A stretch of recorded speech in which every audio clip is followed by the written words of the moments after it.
آپ کی گفتگو ذرا سنا دیجیے. پی ٹی آئی کے ساتھ تھے اتحادی, کسی وجہ سے کسی کی محبت میں کسی کے پیار میں ہم اس طرف آ گئے. زرداری صاحب سے میری ملاقات ہوئی, بلاول صاحب سے. ہم نے کہا جی مجھے نہ وزارت چاہیے نہ عہدہ چاہیے, کچھ نہیں, مجھے علاقے کے لیے ڈیولپمنٹ چاہیے.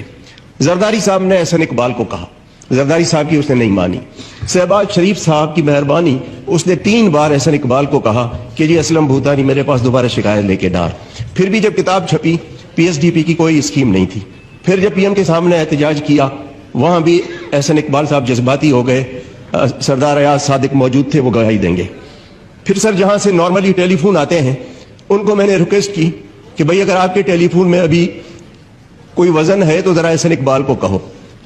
تو پھر جا کے انہوں نے میری اسکیم ریفلیکٹ کی.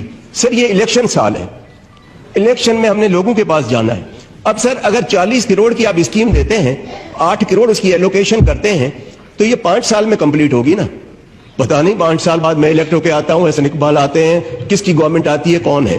تو اس سال ہم پھر کیا کریں گے. اب آپ بتائیں کہ الیکشن میں انسرٹینٹی ہوگی, کون سا کانٹریکٹر آ کے یہ کام اٹھائے گا کہ جی میں 40 کروڑ کا کام اٹھاؤں اور یہ مجھے قسطوں میں 8 کروڑ ملیں گے, وہ بھی آخری سال میں یہ قسط کاٹ دیتے ہیں. سر جب پی ٹی آئی کے ساتھ تھے ہمیں اربوں روپے ملے, اور نہ صرف ملے بلکہ 100% ایلوکیشن تھی جو آخری سال احسن اقبال نے کاٹ دی, اور پھر احسان کیا کہ میں آپ کو پیسے دیتا ہوں. میں نے کہا جی یہ تو وہ دے کر گئے ہیں نا, اس میں آپ کا کون سا احسان کاٹ کے دے رہے.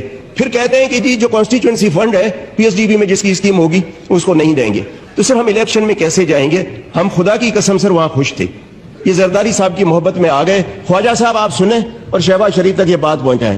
سر یہ 2 ووٹوں پہ حکومت ہے, اتنی مغروری اگر 10 ووٹوں پہ ہوتی تو آپ تو کسی کو کھنگالتے بھی نہیں. ارون صاحب ادھر خوش تھے, ادھر کیا کرنے آئے ہیں, ادھر خوش تھے. یہ ضمیر کی آواز پہ آئے ہیں, یہ عجیب ضمیر ہیں جو ریموٹ کنٹرول پہ چلتے ہیں. کمال, یعنی وہ کہہ رہے ہیں ہم خوش تھے, خدا کی قسم ہم خوش تھے, ہمیں اربوں روپے ملتے تھے.